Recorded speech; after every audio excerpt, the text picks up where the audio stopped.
ਕਹਿੰਦਾ ਸਾਡੇ ਕੋਲ ਇਹ ਹੈਗਾ ਕਿ close after reaching a key away home row the finger needs to be return to its home row.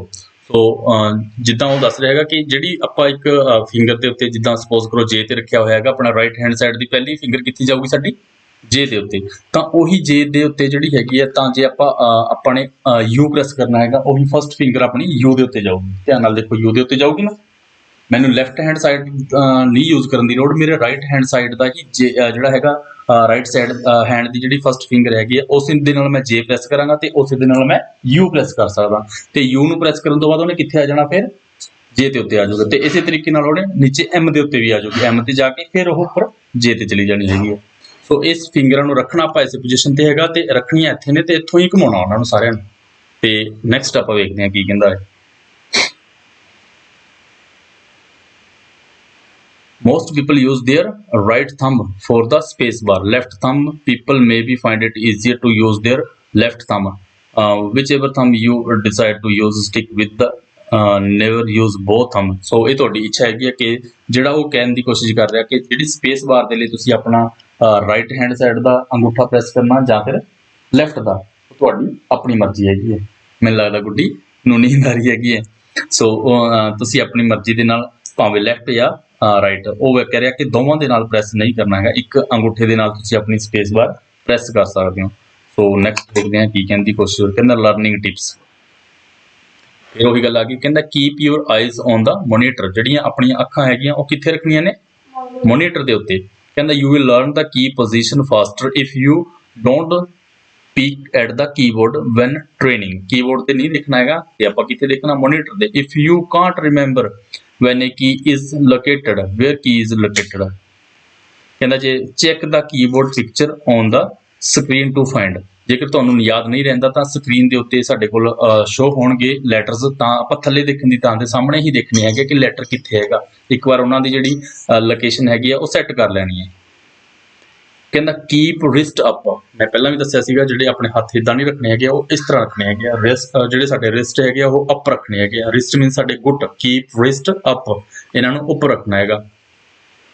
Keep your wrist up and straight when typing. ਜਦੋਂ ਅਸੀਂ type ਕਰ ਰਹੇ ਹਾਂ ਤਾਂ ਇਸ ਤਰੀਕੇ ਦੀ ਪੋਜੀਸ਼ਨ ਦੇ ਵਿੱਚ ਅਸੀਂ ਆਪਣੇ ਹੱਥ ਜਿਹੜੇ ਸਾਡੇ ਗੁੱਟ ਹੈਗੇ ਉਹ ਰੱਖਣੇ ਹੈ।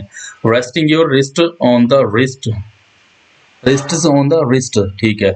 Rest of the desk will create an uncomfortable angle making it more difficult to move your fingers. This cause error and slow you down.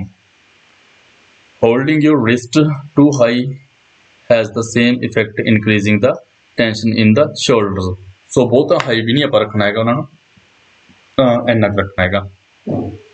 ਸੋ ਇਹਦੇ ਨਾਲ ਆਪਾਂ ਆਪਣੀ ਸਪੀਡ, ਕਹਿੰਦਾ ਫੋਕਸ ਔਨ ਐਕੂਰੇਸੀ। ਤੇ ਜਿੱਦਾਂ ਕਹਿੰਦੇ ਸਪੀਡ ਤੇ ਨਹੀਂ, ਆਪਾਂ ਐਕੂਰੇਸੀ ਦੇ ਉੱਤੇ ਮੇਨ ਧਿਆਨ ਰੱਖਣਾ ਹੈਗਾ, ਸਪੀਡ ਨੇ ਆਪਣੇ ਆਪ ਵੱਧ ਜਾਣਾ।